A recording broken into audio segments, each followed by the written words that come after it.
सबको छीन लिया। 4 आदमी मिलके पैर हाथ पकड़ के शोरूम में ले जाके हमको बंद कर दिया।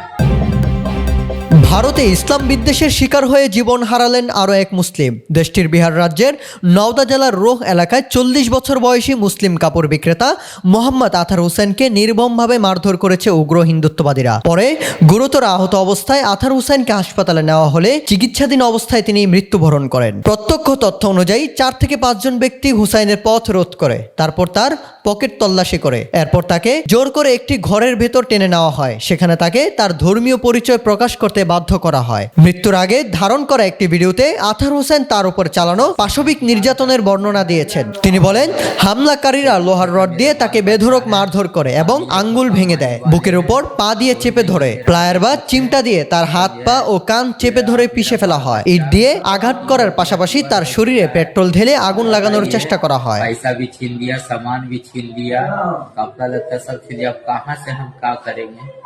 একাধিক গণমাধ্যমের প্রতিবেদনে আরো বলা হয়েছে, আতার হোসেনের মুসলিম পরিচয় নিশ্চিত করতে হিন্দুত্ববাদীরা তার প্যান্ট খুলেও দেখার চেষ্টা করে। মোহাম্মদ আতার হোসেন গত 20 বছরের বেশি সময় ধরে গ্রামীণ নদো এলাকায় কাপড় বিক্রি করে জীবিকা নির্বাহ করতেন। তিনিই ছিলেন তার পরিবারের একমাত্র জীবিকা উপার্জনের মাধ্যম। এই ঘটনায় তার স্ত্রী শাবনাম পারভিন থানায় একটি এফআইআর দায়ের করেন। অভিযোগে 10 জনের নাম উল্লেখ করা হয় এবং আরো 15 জনকে অজ্ঞাতনামা আসামি করা হয়েছে। পুলিশ জানিয়েছে, প্রাথমিকভাবে 4 জনকে গ্রেপ্তার করা হয়েছে। তারা হলেন সোনু কুমার, রঞ্জন কুমার, সচিন কুমার এবং শ্রী কুমার। বাকি অভিযুক্তদের গ্রেপ্তারের অভিযান চলছে।